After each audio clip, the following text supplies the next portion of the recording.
compartir con ustedes he seleccionado algunas nomás de las reflexiones que la lectura de este libro ha suscitado y que creo que repercuten en la experiencia que como peruanos tenemos sobre la Guerra del Pacífico. Creo que es un tema que nos convoca a todos, ¿no? En particular, desde mis intereses y dentro de mi carrera profesional, me voy a concentrar en señalar algunos aportes con los que creo que lo que decimos de ellos contribuye a transformar el ámbito educativo.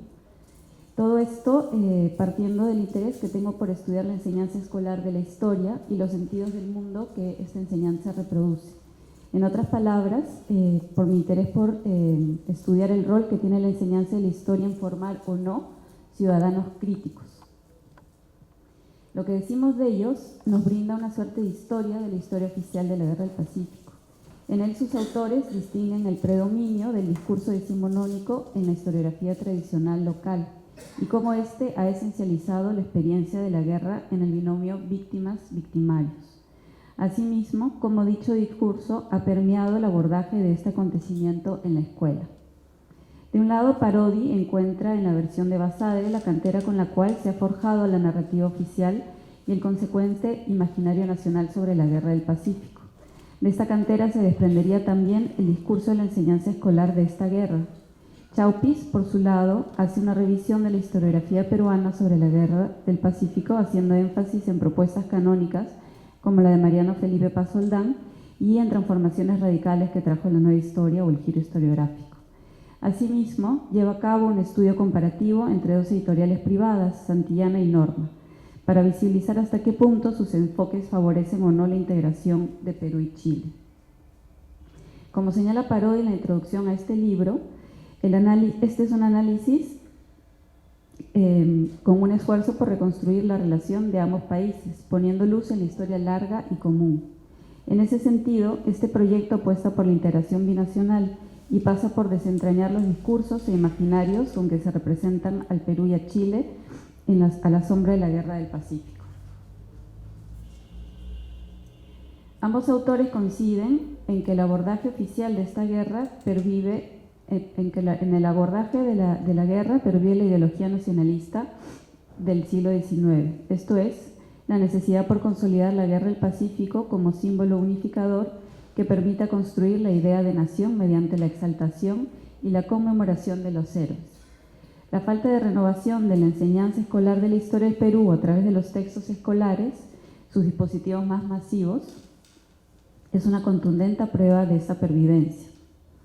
Dicha falta de renovación, tanto de contenidos como sobre todo de enfoques, es especialmente incongruente con el espíritu reflexivo que se pretende desarrollar con el nuevo currículo nacional. Pero además, y como comentaré más adelante, pienso que la insistencia del sector educativo por representar la Guerra del Pacífico en clave decimonónica resultaría ser una suerte de velo que opaca los verdaderos antagonismos de nuestra sociedad. Las guerras son acontecimientos antagónicos radicales que ponen en escena de manera extrema un sinnúmero de tensiones e intolerancias de la sociedad que la vive. En los textos escolares, las guerras son un momento para elaborar explicaciones oficiales sobre heridas, fallas, triunfos, afectos y transformaciones sociales. Son relatos con un peso histórico contundente y una narrativa especialmente intensa. Este entramado discursivo construye sentidos comunes que funcionan como referentes de la comunidad imaginada.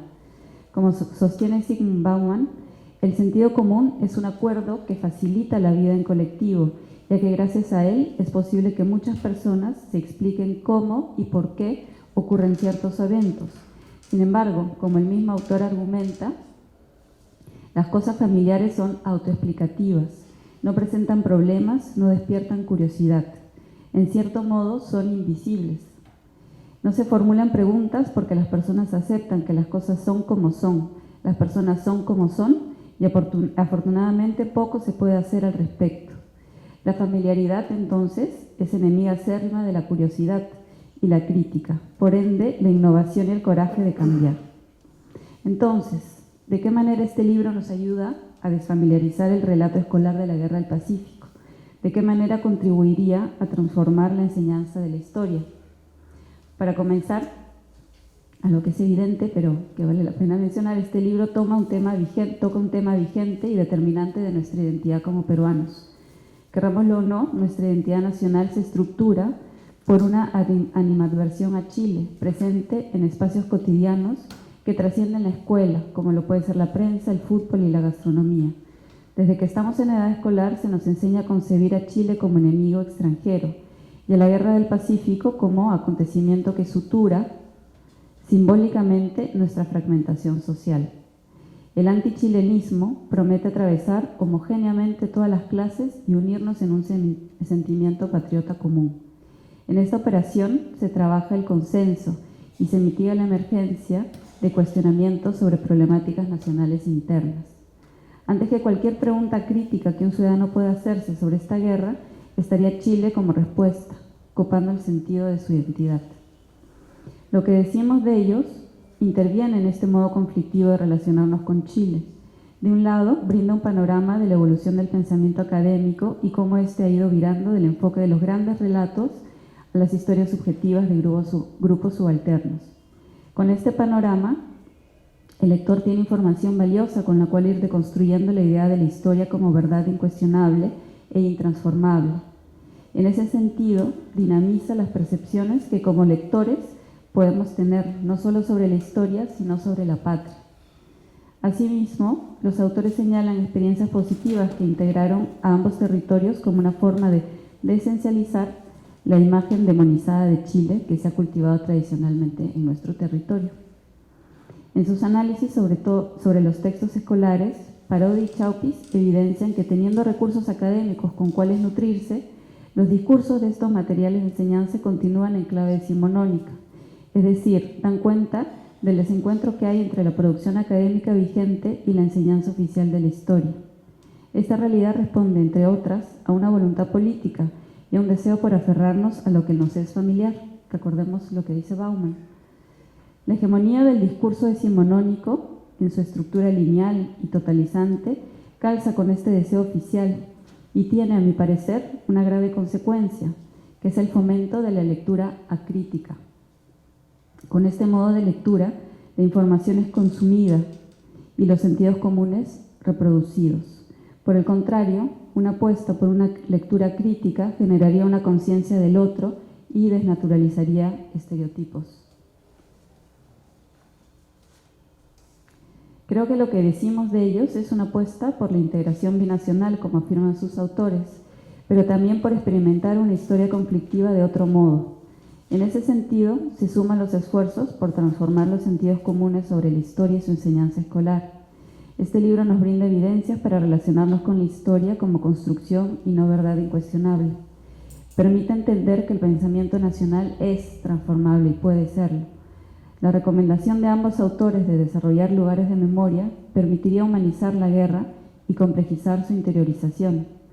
Aplicado en la escuela, podría significar un acercamiento más empático entre los escolares y docentes con la historia y su entorno presente. Sin embargo, pienso que no debemos dejar de preguntarnos por qué no hemos podido renovar ese discurso decimonónico, que nos ata a la interpretación casi gozosa de la relación víctima-victimario de este relato que se repite generación tras generación, y que del nosotros nacional peruano vela como velo, este discurso sobre la guerra. Este año sustenté mi tesis de maestría en estudios culturales. En ella estudié la representación de 3 guerras en textos escolares: la independencia, la guerra del Pacífico y la violencia política. En el caso de la guerra del Pacífico, quise entender esa herida nacional que está tan presente en el espacio público, ¿no? Y cómo este es un síntoma de algo que reprimimos como nación. Encontré, como los autores de lo que decimos de ellos, que el discurso del texto escolar no ha cambiado mucho en comparación a lo que, por ejemplo, escribe Pons Muso, pero que además vela un racismo interno. Los relatos que estudié de la editorial Santillán SM se distinguen por inculcar el goce por las oportunidades perdidas, es decir, aquello que nunca alcanzamos ser, y por validar una lectura racializada de nación. En su selección de palabras y en la formulación de sus argumentos, estos textos continúan presentando una nación o un nacionalismo en oposición a Chile, que relaciona al lector con la creencia de que una nación pierde una guerra por no ser moderna, por no ser como Chile y por ser indígena. De esta manera, el rechazo a nuestra propia constitución social y cultural queda justificado. Adicionalmente, la interiorización de esta narrativa de la Guerra del Pacífico siembra un sentimiento de revancha e inferioridad que limita el deseo por imaginar nuestra nación desde otros horizontes reflexivos. Con esto quiero decir que lo que decimos de ellos dice mucho de nosotros también. Y al respecto no puedo dejar de comentar que la urgente transformación social, política y económica que reclama hoy en día la población chilena puede invitarnos a repensar la modernidad como proyecto y las vías que se trazan los Estados-nación para conseguirlo. Y bueno, ya para terminar, regresando a lo que decimos de ellos, puedo afirmar que este es un libro que nos propone usar nuevos lentes para estudiar la Guerra del Pacífico. Nos llama a dejar los roles habituales de víctima-victimario e indagar en la reconciliación como un nuevo modo de relacionarnos con un antiguo vecino. Por lo mismo, me gustaría convocar, no sé si aquí hay profesores presentes, pero si los hay, recomienden este libro, porque creo que es importante que se sumen activamente a la renovación de la enseñanza escolar de la historia. Muchas gracias.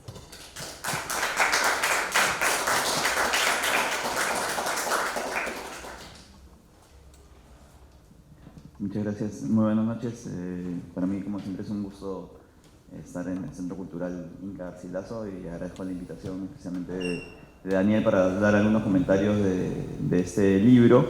Yo voy a enfocarlo desde otro punto de vista de Verónica, que es más bien el del trabajo de la diplomacia y lo que hacemos de alguna manera para relacionarnos con Chile.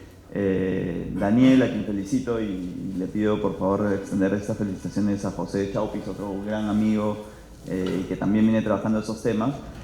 Daniel es una persona que hace muchos años viene trabajando en este esfuerzo de repensar la forma en que nos vemos, la forma en que nos vemos en la historia con Chile, no solamente en las representaciones de la guerra, sino también en pensar en las formas de ver nuevos aspectos históricos que nos hagan ver aquellos espacios de encuentro más que de desencuentro.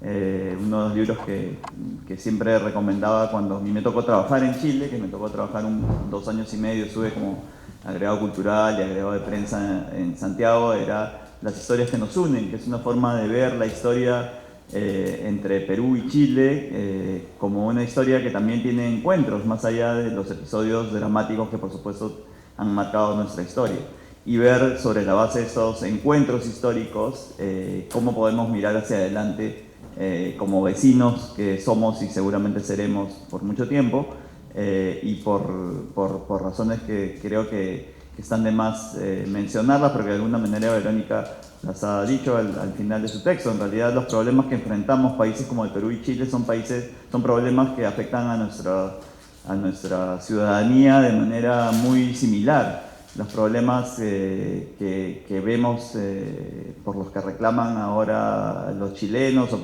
por los que reclamamos los ciudadanos peruanos terminan siendo los mismos problemas y muchos de ellos que enfrentamos conjuntamente desde hace mucho tiempo atrás. Y cuando uno va y cuando uno encuentra más allá de los colegas diplomáticos, sino cuando uno empieza a conversar con la gente, cosa que tenía que hacer no solo por trabajo, sino porque me parecía parte de la comprensión que debemos tener dos sociedades vecinas y amigas, era ver cómo que en el diálogo personal que teníamos éramos mucho más parecidos de lo que nos hace pensar a veces la historia, o la historia que nos hacen tratar de entender, o la historia que, como en este libro lo que decimos de ellos, creo que queda bien claro, ¿no? Creo que también es una cita además aquí, no sé si de Daniel o de José, sobre un texto que a mí me parece clave siempre para entender esta mirada, que es el texto de Todorov, que es sobre la mirada del otro, cómo nos reflejamos, al reflejarnos en otra sociedad, al reflejarnos en otra persona, nos vemos a nosotros mismos. Y es interesante porque los imaginarios que se han creado y que tenemos los propios peruanos de los chilenos son distintos.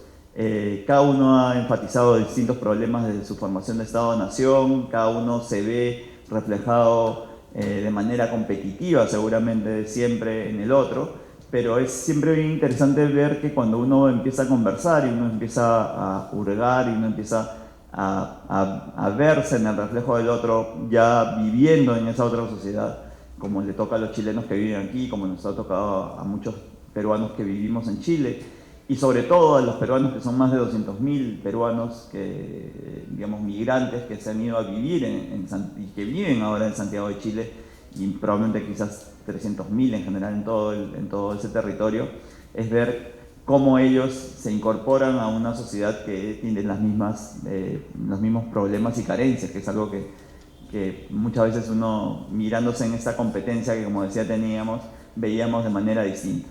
Y eso tiene que ver, efectivamente, como hace bien este libro, en ver cómo empezamos a entender nosotros esa mirada de la otra sociedad y del otro ciudadano, del otro vecino, que es el chileno, desde los textos escolares. Y yo siempre también contaba esta historia cuando me tocaba, me tocaba trabajar en Santiago. Yo soy de una generación que no lo tengo presente conscientemente, pero mi subconsciente, estoy seguro, está plagado de estos momentos yo tenía 5 años cuando se celebró el centenario de la guerra con Chile, de la declaración del inicio de la guerra con Chile. Y recuerdo perfectamente que no solamente los textos escolares, sino que había una serie de instrumentos educativos que eran unos fascículos para hacer crucigramas, folletos, cosas que nos enseñaban en el colegio. Estaban profundamente marcados por un antichilenismo, por decirlo de manera directa, y estaban marcados por el episodio tan dramático que fue la guerra. Entonces yo estoy seguro que esto que después he venido a recordar o a procesar ya de grande, marca pues evidentemente la idea que uno tiene. Y a mí también este trabajo de memoria histórica me ha llevado a escribir algunas cosas, ya más desde el punto de vista literario, pero cosas que me interesan mucho sobre la memoria. Siempre cuento esta también es como una historia que en realidad es muy personal, de mi madre, que ha ido perdiendo la memoria, pero que en el espacio de esa pérdida de memoria recordaba siempre algún episodio de su infancia. Y cuando empezaba a preguntarle yo sobre ese episodio de la infancia, ella vivió en su infancia en Chota, en Cajamarca. Creo que en general en el norte del país existe una muy fuerte... En todo el Perú tenemos una idea de lo que fue la guerra, pero en el norte los episodios de la ocupación, que es el momento creo que clave para entender esta rivalidad o este episodio tan grave de la guerra, el periodo de la ocupación fue muy, muy fuerte en el norte del Perú y en Cajamarca especialmente. Ahí estaba Iglesias, el manifiesto de Montán, hay muchas cosas que entender de la propia historia. Y mi madre, que es evidente, digamos, ya tenía una pérdida de memoria, contaba siempre este episodio cuando ella recordaba vagamente en la infancia de unos saqueos y algunos incendios y algunas cosas que hicieron los chilenos. Por generación es evidente que mi madre no participó en la guerra, no pudo vivir ese momento, pero sí está claro que seguramente su padre o su abuelo, probablemente mi madre es mucho mayor, digamos, generacionalmente podría haber sido más bien mi abuelo o mis abuelas, ¿no?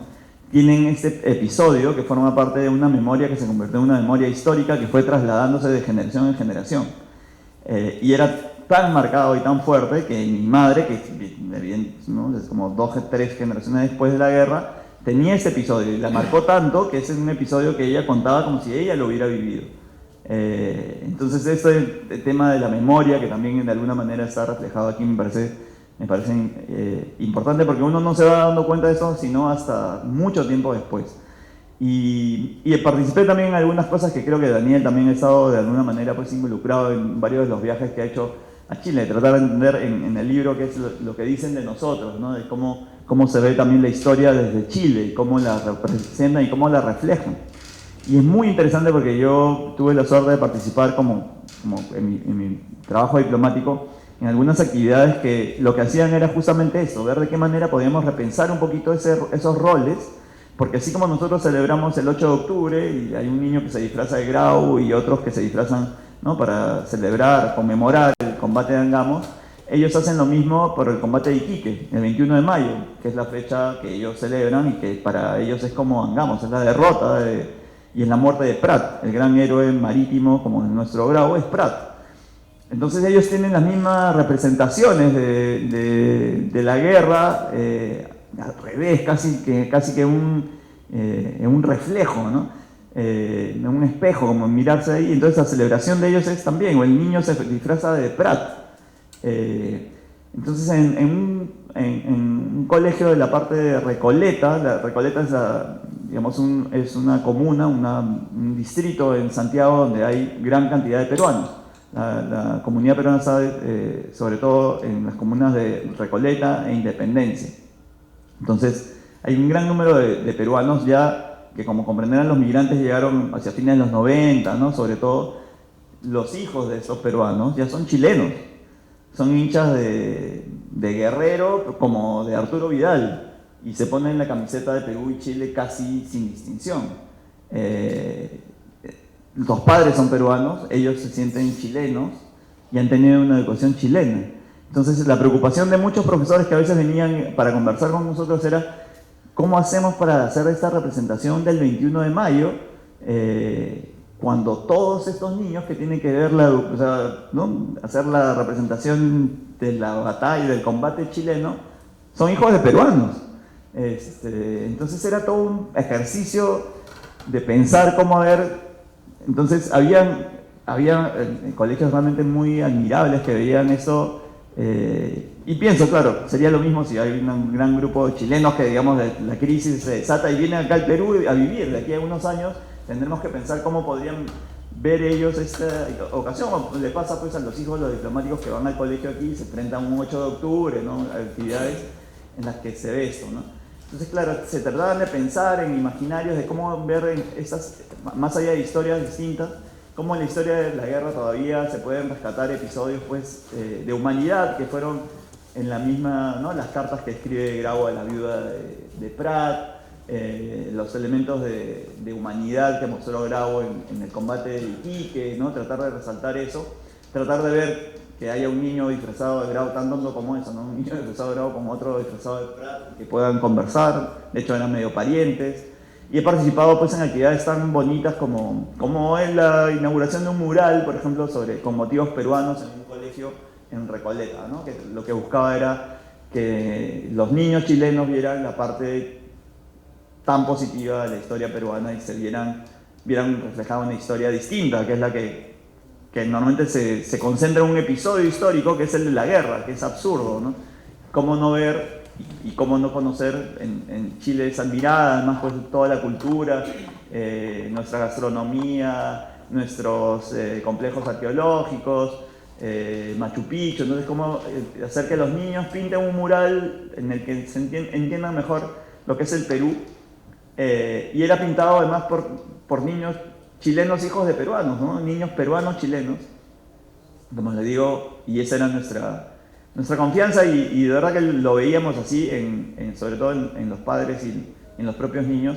Ya veían la historia o tenían una comprensión mucho más difícil, más compleja, mejor dicho, de la historia. Era más difícil para los profesores contar esa historia, pero era muy importante, ¿no? Entonces creo que ese libro es importante sobre todo porque, claro, de una revisión, como decía Verónica también, se ve que no ha cambiado tanto la historia. O sea, pese a que la historiografía sí ha evolucionado, el manual de texto sigue siendo poco amigable o poco inteligente, digamos, para reflejar esos momentos, digamos, para complejizar un poco la historia. Y por los niños, digamos, volviendo a ese ejemplo que ponía de mí mismo, son mucho más inteligentes y se quedan mucho más, porque la memoria se va formando desde ese momento y lo que a uno le queda recién se da cuenta, bueno, cuántos años después, ¿no? Entonces todo este antichilenismo que de alguna manera se fomenta y que es inevitable porque somos vecinos y seremos competencia y pasa lo mismo con otros países. O sea, no es que vayamos a hacer contar una historia que no es la historia, sino tratar de hacerla un poco más compleja y tratar de hacerla un poco más rica también en la comprensión de los propios alumnos. Creo que es una tarea que tenemos pendiente. Para ver la parte positiva, creo que de alguna manera el trabajo de Daniel, de José, de mucha gente que hace está en este empeño hace tanto tiempo, ha dado frutos de alguna manera en el trabajo diplomático. Nosotros hace poco, como saben, bueno, efectivamente, como decía además Ula en la presentación, estamos próximos a celebrar el Bicentenario y hay muchos esfuerzos que van en ese sentido de encontrar además estas historias que nos unen, y una de esas es la conmemoración, la celebración, el rescate de la figura histórica de Bernardo Higgins. El próximo año se celebran los 200 años del desembarco en Paracas, de la Escuadra Libertadora. Entonces hay muchos momentos que ya estamos pensando las diplomacias peruana y chilena de encontrar. Se ha formado un grupo de trabajo, una especie de comisión binacional ¿no?, entre peruanos y chilenos, como para empezar a ver qué temas podríamos poner de relieve para también contar una historia más amplia y ver la historia de una perspectiva un poco más inteligente, mirando además a futuro. Y sobre la base de eso han quedado dos cosas. Un encuentro que ya hubo además y que creo que fue bastante positivo, por lo que yo participé en una parte del encuentro, pero no en todo, pero sí un encuentro primero entre autoridades educativas de ambos países. Además de la parte cultural participaron, digamos, representantes de los ministerios de educación, cuya tarea era conocerse y empezar a ver de qué manera podían construir que es el mensaje, creo, del libro, ¿no? Tratar de encontrar, más allá de la historia en cada uno de los países, encontrar algunos mensajes comunes que podamos compartir. Y la otra, que es más importante desde el punto de vista diplomático, digamos, o nos afecta más a los que hacemos la diplomacia, es que es una comisión de prospectiva, porque si hay algo que tenemos que ver, como decía al principio, es digamos, la importancia de esto no solamente entender que tenemos una historia más compleja, sino que tenemos un futuro compartido, común, como el que tenemos además, por supuesto, con Bolivia, con Ecuador, con Colombia, con los países vecinos y con digamos, los países de la región.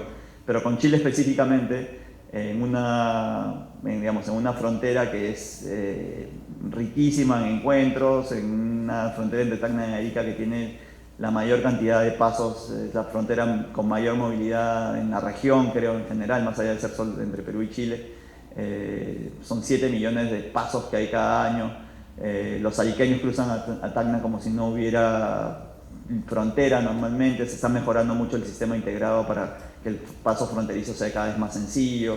Digamos, hay cosas que nos hacen ver y que nos hacen pensar a nosotros también que poco a poco, con algunos pasos, y gracias a personas como Daniel o como José, que se dan el trabajo de hacer trabajos como este, poco a poco vamos pensando también en una nueva visión. Yo soy además un convencido que, claro, así como mi generación creció con esto del centenario, las nuevas generaciones probablemente no tengan eso tan marcado. Estoy casi convencido de que es así, que las nuevas generaciones más jóvenes ya no tienen esos traumas históricos, pese a que en la educación siguen estando ahí. Y bueno, es como decía, una cosa que creo que vale la pena ayudar, así que nada, invito a todos a leer, por supuesto, el libro, a adquirirlo, que no cuesta, ¿no? Y a comprarlo, a leerlo, a revisarlo y a ver de qué manera nos ayuda, más allá de que estemos o no en el aspecto específico del trabajo entre Perú y Chile o en el aspecto educativo, a siempre ver la historia como una mirada más crítica de la que siempre tenemos, ¿no? Así que muchas gracias.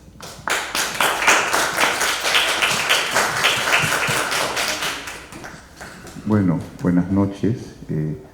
En primer lugar, agradecer a Ula, la directora de este centro, por la invitación y con mucha emoción agradecerles a Verónica y a Alejandro el trabajo ¿no?, riguroso que se han tomado y ha sido evidente al leer mi obra y comentarla. Yo he visto de reojo que Verónica tiene una reseña ahí escrita y espero que la publique, por favor, que sería súper bueno. Bueno, yo quiero ser breve porque quiero conversar con ustedes. Y quiero ser breve y quiero ser directo, es decir, quiero contarles un poco cuál ha sido mi intención y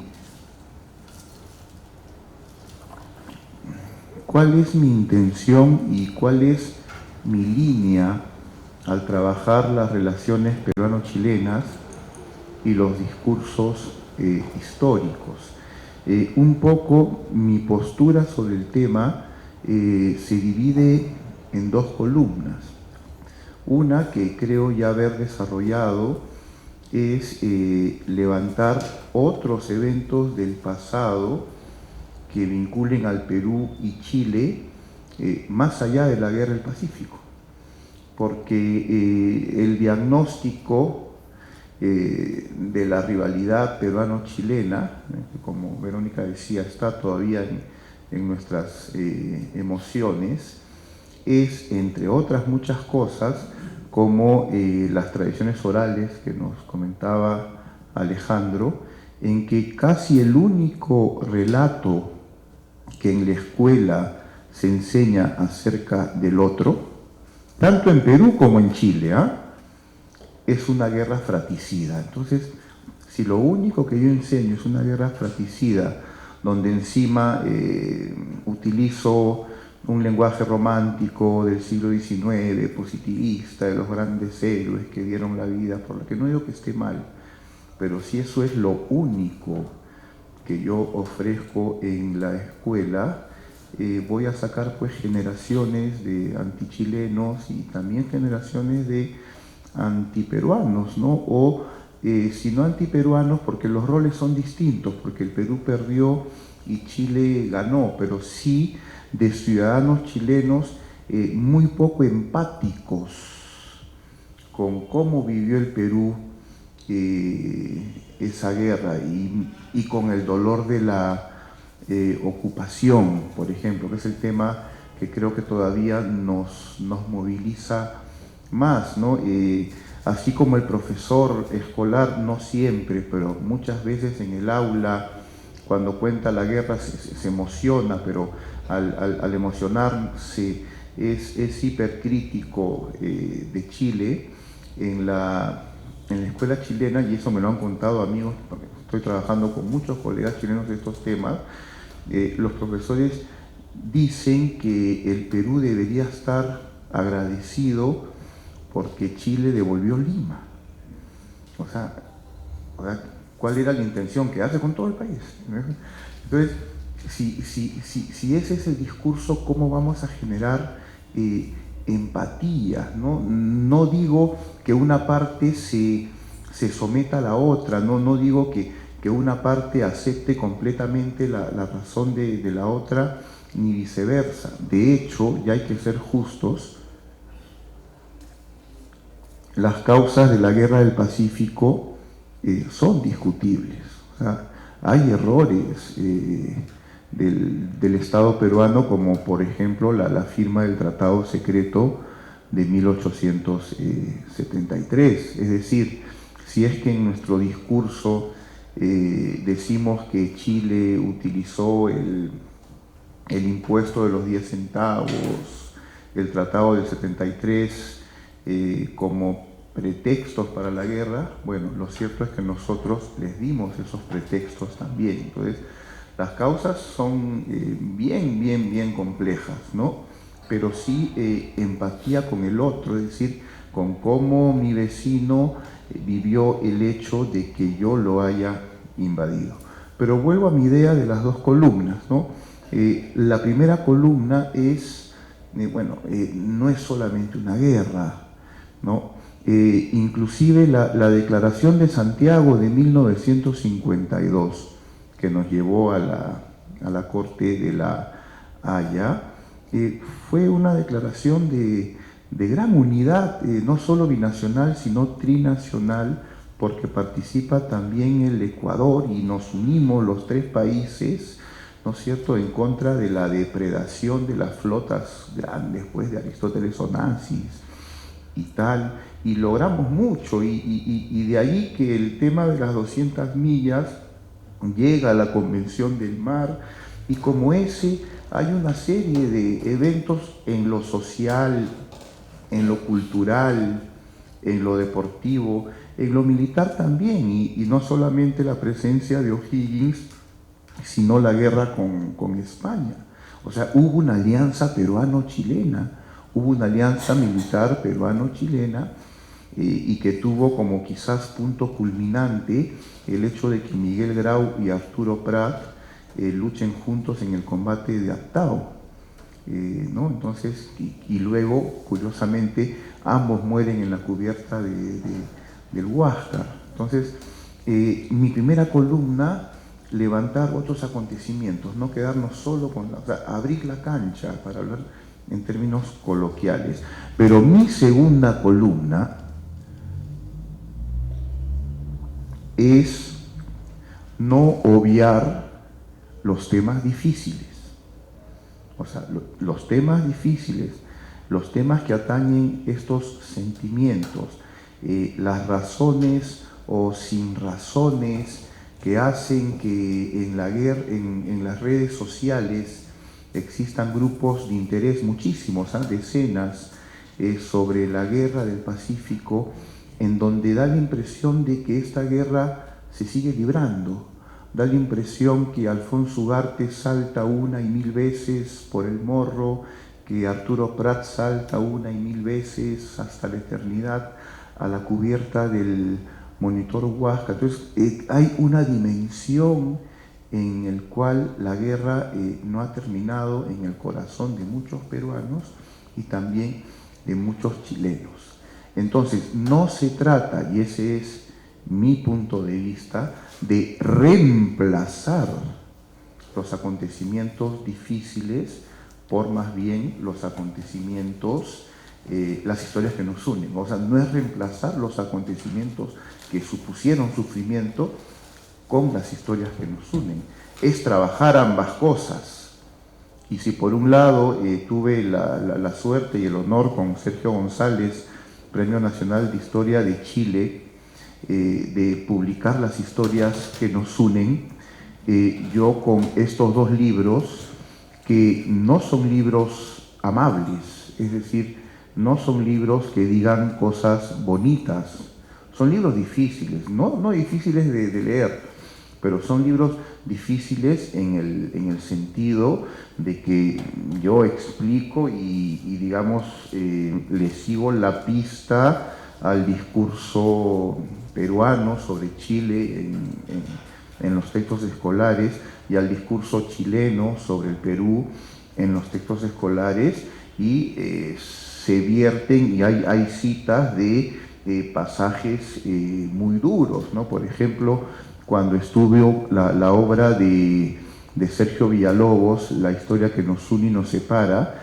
y es una obra de 2002, o sea, relativamente contemporánea, todavía hay un elemento de que somos Chile, el país de la raza homogénea, que venció al país que todavía no se había convertido en nación, o sea, un discurso muy siglo XIX, ¿no?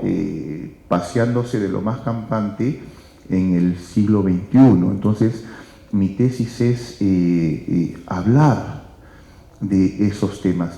Y mi hipótesis es que, filosóficamente hablando, en el tema de memoria, que en la cuestión de la guerra del Pacífico, el pasado sigue invadiendo el presente. Es decir, por la manera como recordamos.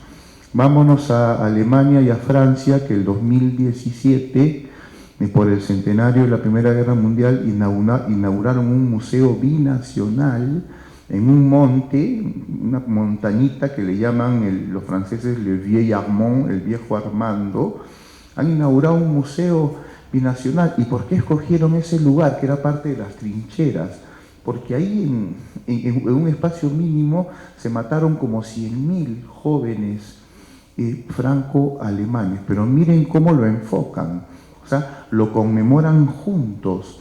Inclusive hay circuitos turísticos de sitios de las batallas de la Primera Guerra Mundial, y a los tours se apuntan juntos franceses y alemanes. Eso implica resignificar el pasado. Y a ese nivel tenemos que hacer un diagnóstico de en qué situación nos encontramos nosotros y qué tenemos que hacer para resignificar el pasado. Estamos dando recién los primeros pasos, los acercamientos de los que ha hablado Alejandro son sumamente positivos, pero tenemos que llegar a una política de gestos. Y no voy a decir, tengo varias ideas, pero no voy a desarrollarlas aquí, de cuáles podrían ser esos gestos de Chile hacia el Perú, del Perú hacia Chile, que son distintos por la suerte y por las mismas circunstancias de la guerra, pero que nos permitan comprender ese acontecimiento como un hecho terminado. Y esos gestos deben llegar al manual escolar, ¿no? Por ejemplo, ya que se ha hablado de el bicentenario del desembarco en Paracas, y seguramente es posible que altas autoridades de ambos países estén en esa conmemoración, ¿no? Qué lindo sería unas palabras del presidente chileno. Obviamente se hablará de O'Higgins, de la amistad, pero también lamentando el sufrimiento que la ocupación pudo ocasionarle a los peruanos de antiguas generaciones. O sea, un gesto tan sencillo como ese, y que podríamos incluir en el manual escolar. Es decir, al abrir la unidad de la Guerra del Pacífico, un fragmento de el discurso del presidente de Chile, el discurso del presidente del Perú, y una actividad didáctica al respecto, en donde los chicos comenten, mira ahora qué es lo que piensan nuestros mandatarios de ese acontecimiento. Entonces ya lo desactivaste, esa carga que lo hacía hasta suplantar el presente, se la desactivaste. No olvidaste el acontecimiento, pero lo colocaste, y eso también lo dice Todorov, en una posición periférica, como en el psicoanálisis. Lo superaste, y una vez que lo superaste, entonces ya puedes conmemorarlo en conjunto con el otrora rival, el otrora enemigo, porque ya le cambiaste de significado a ese pasado, le has quitado su carga de conflictividad que todavía siempre nos afecta y tal. Entonces, ya para cerrar, lo que decimos de ellos y el anterior, que es lo que dicen de nosotros, han sido un esfuerzo de decirle al Perú y Chile, bueno, nuestros discursos más extremos, nuestros discursos más nacionalistas son estos, ¿no? O sea, esto es lo que dicen los textos escolares acerca de la guerra sobre ti, y esto es lo que dicen los tuyos sobre mí. Esta es la diagnosis. De aquí tenemos que comenzar a trabajar precisamente para que con otros enfoques, o a través de las actividades didácticas y partiendo de gestos binacionales como el que he sugerido, por ejemplo, en Paracas, podamos enfocar y redactar la Guerra del Pacífico en los manuales escolares con otro enfoque, ¿no? Habiendo desactivado en su carga emocional al evento, sacando ejemplos para que no se vuelva a repetir en el futuro, y por lo mismo siendo capaces entonces de esos eventos tan tristes poderlos conmemorar juntos los dos países que los protagonizamos. Bueno, eso es todo. Muchas gracias.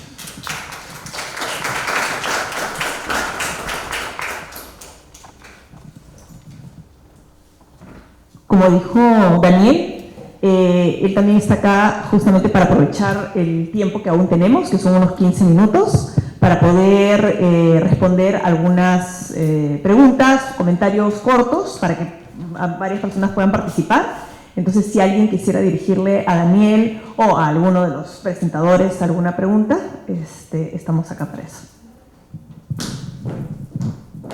Muchas gracias, buenas noches.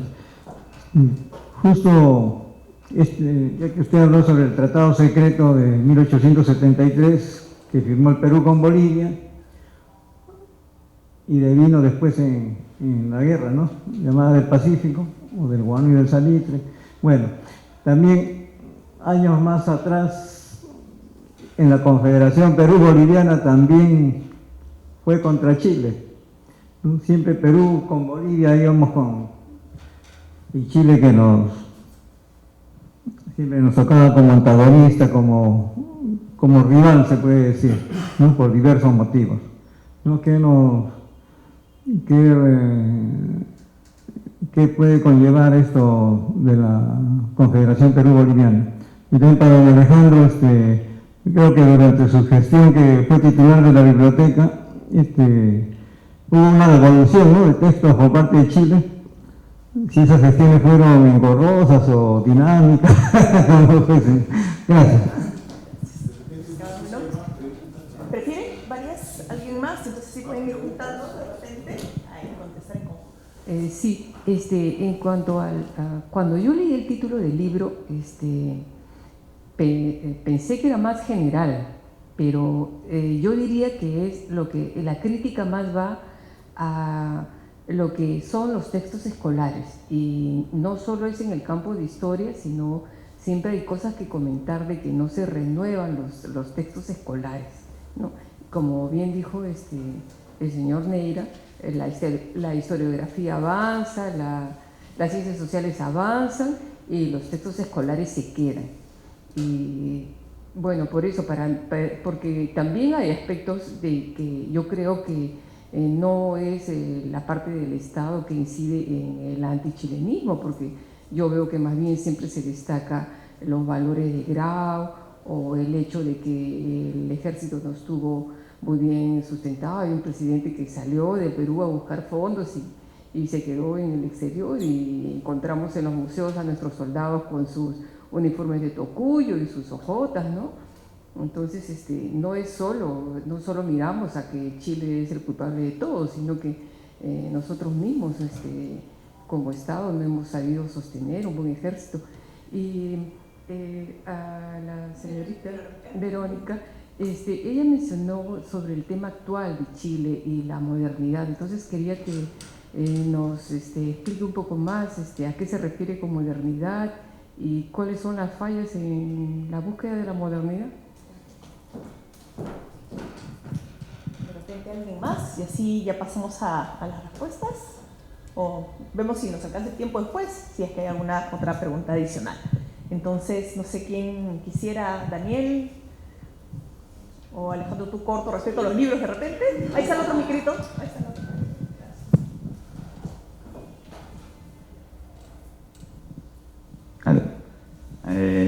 A ver, puedo contar brevemente. Han habido varias devoluciones de los libros que fueron saqueados de la Biblioteca Nacional en la guerra. Hay una historia linda, además, ahí que es la resistencia, digamos, pacífica civil que tuvo Ricardo Palma, cuyo centenario es este año, para tratar de salvar los libros antes que se los llevaran. Y a él mismo, en su función de director de la biblioteca, le cupo la primera devolución. En realidad él era muy conocido a nivel internacional, a nivel americano, y él usó todas sus gestiones para recuperar libros, para rehacer la Biblioteca Nacional. Y pocos lo saben, pero efectivamente entre estos primeros libros recuperados vinieron libros de Chile. Porque él era amigo del presidente de Santa María. Ricardo Palma alguna vez estuvo exiliado en Chile y él vivió ahí entre Valparaíso y Santiago, y en el año 53, 54, si no me equivoco, por ahí. Entonces tenía amigos en Chile y digamos, usó esas amistades como las de muchos escritores y autoridades para recuperar libros. Él fue el primero que hizo esta primera recuperación de libros de la Biblioteca Nacional. Nadie va a poder estar seguro nunca de cuántos fueron los libros que se llevaron. Algunos hablan de 50.000, lo cierto es que no había un catálogo. En esa época las bibliotecas funcionaban de manera muy distinta. Eran muchos entre libros, pero también muchos hojas sueltas, foliadas recién. Entonces, pasamos muchos años ya efectivamente, bueno, además muchos de estos libros, lamentablemente, en la trágica historia de nuestra biblioteca, fueron quemados en el incendio de 1943. Entonces ya esta nueva biblioteca también perdió otros libros. Pero lo cierto es que en el año 2000, entre 2005 y 2006, hubo una serie de gestiones y hubo una primera devolución de alrededor de 3.200. No son exactamente libros, son volúmenes, muchos de ellos, como les digo, son documentos que eran sueltos, documentos sueltos que luego fueron compilados y formaron ciertos volúmenes que fueron devueltos en 2006 en la gestión de Hugo Neira. Empezó con Cinesio López y después con Hugo Neira. Y luego, el año 2017, efectivamente, creo que en parte al hecho de tener unas buenas relaciones diplomáticas, de haber hecho un trabajo muy concienzudo y el hecho que la Biblioteca Nacional de Chile hizo un nuevo inventario de todo lo que tenía, hicieron una nueva lista de libros que efectivamente estaban en la Biblioteca Nacional de Chile, con el sello que encontraron, que tenía el sello de la Biblioteca de Lima, que era como el sello que tenían en esa época. Entonces fue una muy feliz coincidencia. Yo estaba de agregado cultural en Chile cuando hubo ese primer acercamiento, y justo me habían nombrado director de la Biblioteca Nacional. Entonces fui a hablar con Pedro Pablo Seger, quien sigue siendo el director de la biblioteca y que es un buen amigo. Entonces conversamos de esta posibilidad. Hubo una serie de gestiones, probablemente para ellos fue más difícil al principio de convencer a las autoridades de la Secretaría de Cultura, luego de Cancillería, pero después el buen momento de las relaciones entre las cancillerías hizo posible que esto fluyera muy bien, y tuve la suerte de ser director de la biblioteca cuando volvieron estos libros en noviembre del 2017, y eran 734 volúmenes también, si no me equivoco, que, como les digo, eran entre libros, algunos sueltos, ejemplares muy valiosos de una colección de Biblias que existía, que casi se completó. Es muy curioso, la vida de los libros, digamos, por decirlo así, es maravillosa. Entonces hay unos libros que se encontraron con otros libros, por decirlo así, con los que compartieron estantes seguramente antes de la guerra, y se completaron algunas colecciones. Entonces fue un trabajo de los más bonitos que me ha tocado hacer, y creo que, como les decía, no fue para nada engorroso, sino que fue un motivo también de encuentro entre gente que, como yo, ama los libros, y gente de la Biblioteca Nacional de Chile que también ama los libros y que sabe que finalmente cada uno tiene una vida propia y que tenían que encontrar el espacio que les correspondía a cada uno, ¿no? Eso.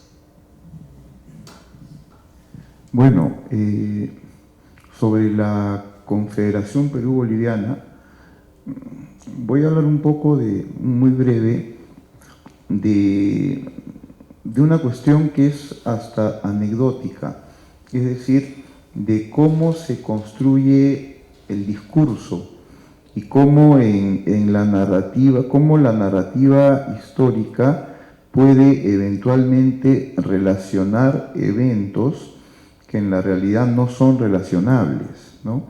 Entonces, el discurso peruano sobre la Confederación, sobre Chile, dice que ya desde los tiempos de la Confederación y desde los tiempos de Diego Portales, Chile aspiraba a las riquezas del Perú, que esa política se mantuvo en el tiempo. Inclusive hay textos que hablan de que, es decir, con este avance de los salitreros chilenos en Bolivia, fue una etapa de invasión pacífica como parte de un plan que ya finalmente se convirtió en invasión violenta y en despojo durante la Guerra del Pacífico, ¿no? Lo cual es bien difícil de demostrar, porque al menos desde mi punto de vista, la Gran Depresión Mundial de 1873 es la que genera la coyuntura de la guerra. Es decir, los tres países voltean a ver de qué manera obtienen recursos para paliar esa crisis que que fue, digamos, el antecedente de la Gran Depresión Mundial del 29. O sea, la Gran Depresión Mundial del 8-73 es la bolsa de Londres, cuando Londres era la primera potencia. ¿De acuerdo? Entonces fue muy fuerte, cayeron el precio de las materias primas, cayó por supuesto el precio del guano, Dreyfus tuvo problemas para cumplir con sus compromisos con el Perú. Entonces, haciendo un poquito de ucronía, o sea, ¿qué hubiese pasado si no había Gran Depresión de 1873? Hubiese habido guerra, pero en el relato, en el discurso, unimos, ¿no? Discursivamente, ¿para qué? Para construir la imagen del enemigo, de un enemigo siempre codiciando las riquezas del país, ¿no? Y así se relaciona la Confederación con la guerra. Lo más curioso es que en Chile el discurso es el mismo pero invertido. O sea, el discurso en los manuales escolares chilenos es, ya ven, o sea, desde la Confederación Perú-Boliviana, Perú y Bolivia se confabularon en contra de Chile, y Perú y Bolivia siempre envidiaron a Chile y siempre quisieron atacar a Chile, y el tratado secreto, que me parece que fue bastante torpe, de 1873, es la prueba. El Tratado de la Alianza Perú-Boliviana es la prueba, ¿no es cierto?, de que el Perú y Bolivia han sido dos potencias recelosas y siempre conspiradoras en contra de Chile. Entonces, hay una suerte, o sea, los dos discursos han construido una suerte de teoría de la conspiración, ¿no?, relacionando la Confederación Perú-Boliviana con un acontecimiento que se produjo 40 años después. Algunos textos escolares sostienen que desde ahí Chile se venía preparando para la guerra. O sea, ningún país se prepara 40 años para una guerra. En 40 años el armamento que compraste hace 40 años ya es obsoleto, me dejo entender, pero sin embargo te encuentras con esas, con esas construcciones discursivas. Si se quiere, respecto de la visión del Perú, en efecto, en este libro, lo que decimos de ellos no trata solo de lo que decimos de ellos, sino también de lo que decimos de nosotros. El primer capítulo, que es un análisis de la obra de Jorge Basadre, se titula La República Frustrada y el Enemigo Perverso, ¿no? Y de hecho, la representación que hace Basadre del Perú, del primer Perú independiente, digamos desde la independencia hasta la Guerra del Pacífico, es hipercrítica. Y es hipercrítica también en los manuales escolares, al punto que yo he señalado alguna vez que nuestro discurso oficial sobre los primeros 50 años de vida republicana entre la independencia y la Guerra del Pacífico es una historia autoflagelante, ¿no? Y ojo que en el aula, yo he sido maestro de escuela 8 años, hace 2 décadas, es cierto, pero claro, era contarles que la época del caudillismo militar fue terrible, fue un caos, fue una anarquía. Después contarles que el guano fue un despilfarro, que la corrupción, que todo lo demás, y que por consiguiente llegamos quebrados a la guerra, y entonces en la guerra obviamente peleamos como jotas por todo lo mal que hicimos antes, y que uno acaba, Dios mío, ¿no? Y yo no estoy negando estos acontecimientos, pero claro, tenemos una narrativa histórica lineal, una narrativa histórica que trata básicamente del gobierno, todavía con un sesgo positivista, que trata del gobierno, de las políticas y tal, y todavía no hemos abierto más la cancha para que entren aspectos sociales, aspectos culturales, que por cierto el mismo Basadre en su obra documental, La historia de la República del Perú, él tiene, en todos sus capítulos tiene parte cultural, parte social, los principales eventos, etcétera, ¿no?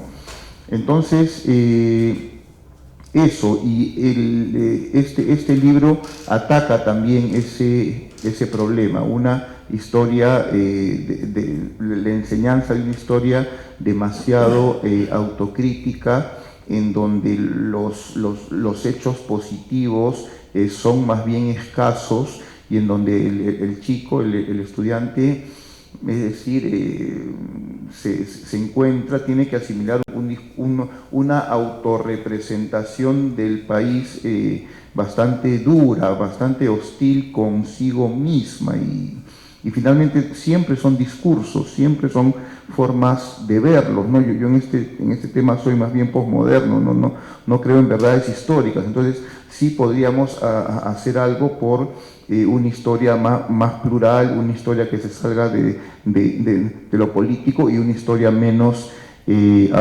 autoflagelante. Quería, como último comentario, bueno, además de aprovechar para felicitar a Alejandro por la devolución de los libros, pero a propósito de lo que venía comentando, de los gestos binacionales que nos pueden hacer comprender que la guerra es un pasado que definitivamente ya concluyó y que ahora debe comenzar a cumplir una función más bien patrimonial, más bien museológica. Pues la devolución de los libros por parte de Chile es hasta ahora el gesto más potente que se ha realizado al respecto, y para nada es poca cosa. Es decir, Alejandro y yo conocemos Chile, tenemos amigos en Chile, es decir, hemos encontrado sí empatía, pero en Chile también hay un discurso duro, un discurso oficial duro sobre la guerra, un discurso muy autocomplaciente consigo mismo. Entonces, no se piense que es necesariamente fácil para las autoridades chilenas tomar decisiones como esta, que finalmente implica reconocer que bueno, que sustraje los libros y reparar este daño devolviéndolo.